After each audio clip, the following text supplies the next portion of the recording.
The PlayStation style of AAA gaming is one that offers us games of such a high production value that they're almost always worth playing, and they offer an experience that is easy and fun to engage with. However, these games don't tend to hold up to scrutiny very well. Insomniac's third Spider-Man game, but second official game, aptly titled Spider-Man 2, receives high marks in many categories. The visuals are stunning, the combat is fast and kinetic, it is top of its class in traversal, and the story is presented in an impressive cinematic fashion.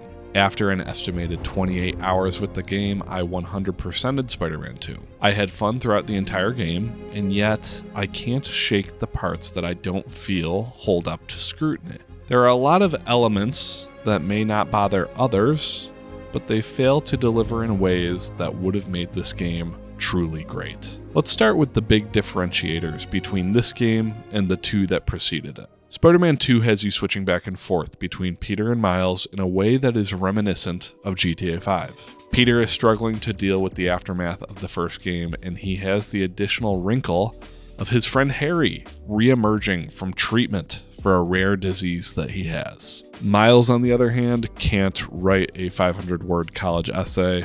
I'm not gonna lie, it shouldn't be that hard. I thought the Miles Morales video game really took a step forward with special abilities. The Venom powers possessed by Miles, not to be confused with the Venom powers possessed by Peter, felt extremely powerful in that game. That power behind the attacks is back here, and I really like how they mapped the controls for them in Spider-Man 2. Spidey's specific powers on L1 and gadgets mapped to R1 limited the amount of power/gadgets you could have equipped, but it made them more easily accessible. There are two big changes on the traversal front.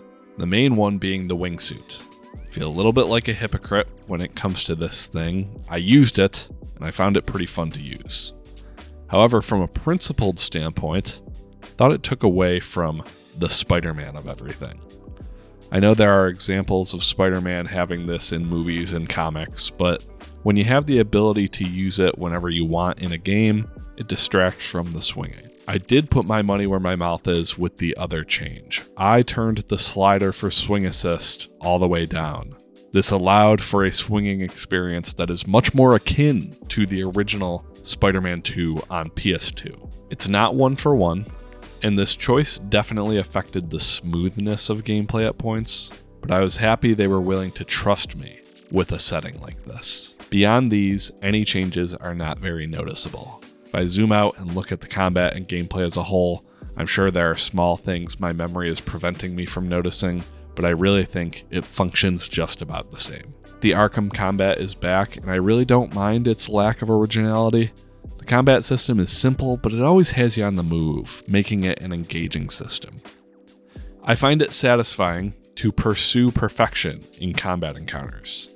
This was most seen in the Mysterio side content. While playing the game on normal is not particularly difficult, having a perfect encounter is still difficult. One change I overlooked is the ability to create your own web lines in stealth gameplay. Not a game changer, but it was a nice thing to have. Let's change gears and talk Minecraft for 2 seconds. If there is a zombie in between yourself and a skeleton, some of the skeleton's arrows will probably hit the zombie and hurt it. Let me illustrate one of my main complaints with Spider-Man 2. Throughout it, you'll fight various types of hunters.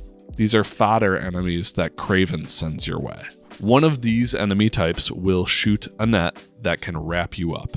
While I'm not positive if I have footage of this, I had this net hit enemies on multiple occasions. However, nothing happens. In Spider-Man 2, nothing will happen if that net hits another hunter. For all of the polish and production value that comes with a game like this, it is not a game that has any intention of creating emergent moments. This philosophy can be seen in other elements of the combat, like the finishing moves. These are slick, animated moments that fully take our control away. There is a tight grip over what can and can't happen within these mechanics.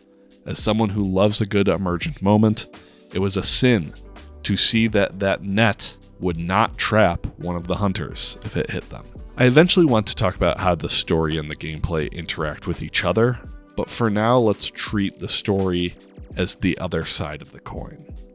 While I point to specific moments in this portion, I have no intention of spoiling important plot beats. The story does an alright job considering the world this game is coming into.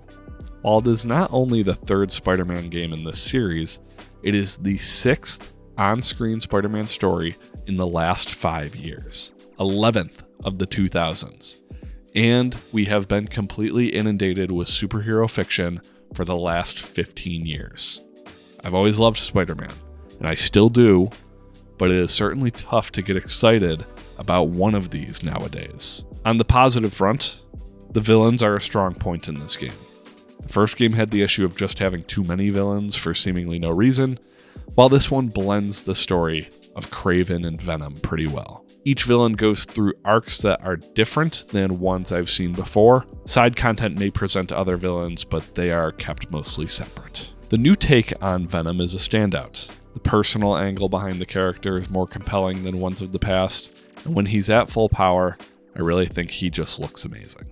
Voice actor Tony Todd is a standout as well. Kraven has moments of being really cool, but I think he goes oddly underutilized despite being really the primary villain for the majority of the game. On the main character front, Peter is lame.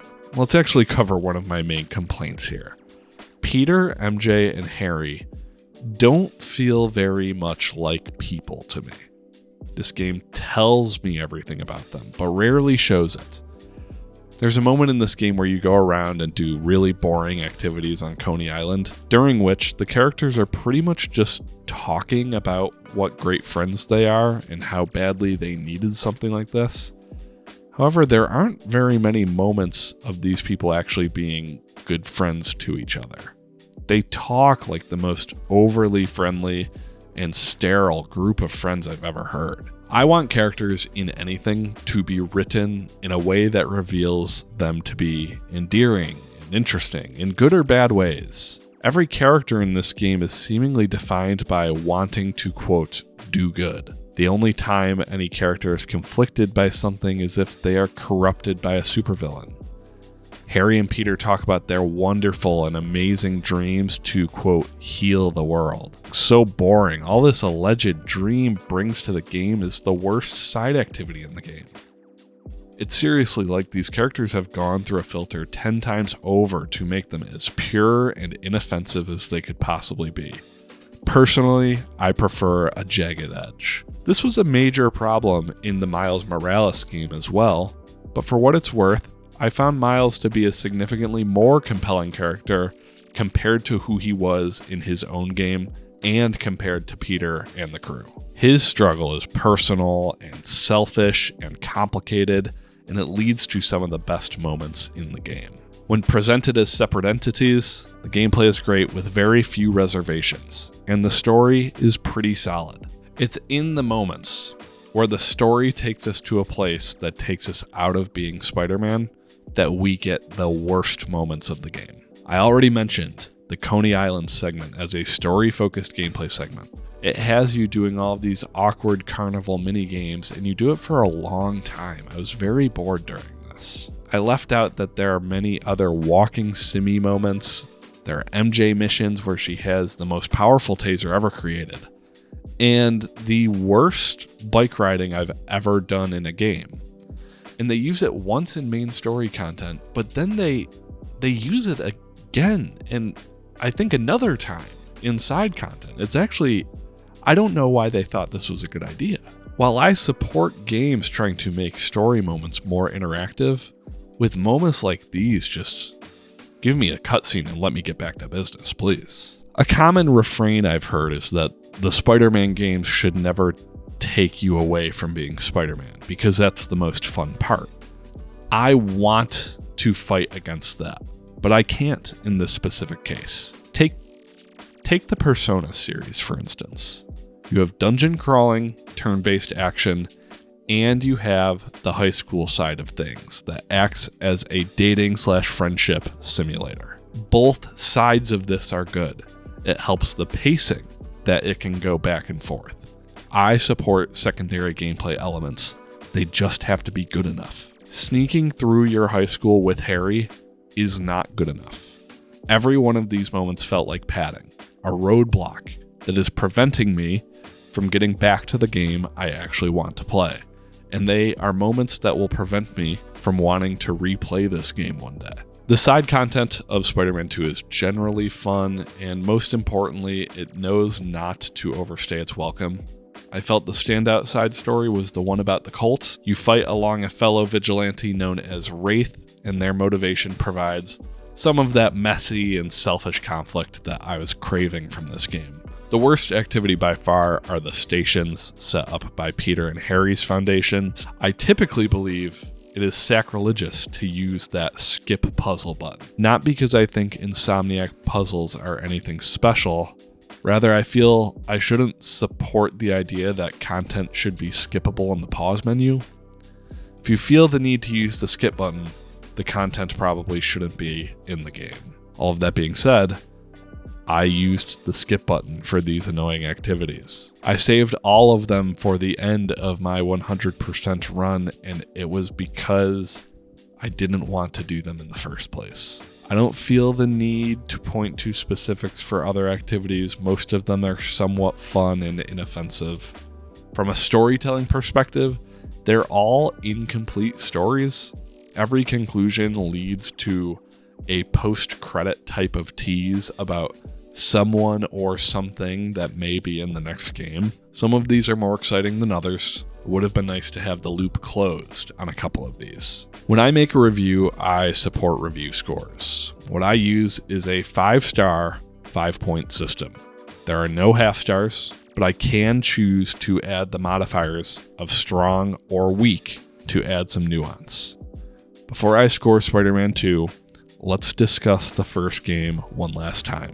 Spider-Man 2018 still ages incredibly well in my mind. I remember being surprised where the story ultimately goes. I was a big fan of the dynamic between Peter and MJ, and it was capped off by some really strong emotional performances.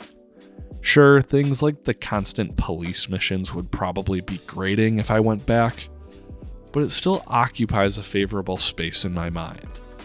In an unofficial capacity, I'd award that game 4 stars, and depending on the day, I could see myself saying it is a strong 4 stars. Spider-Man 2 has 2 major disadvantages. It does not get the credit for being a triumphant return to high-quality Spider-Man games, and I have more issues with this game than the first game by comparison.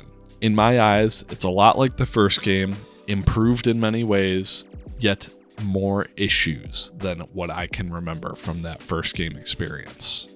I'm going to give Spider-Man 2 2023 a neutral 3 stars, no modifier on that.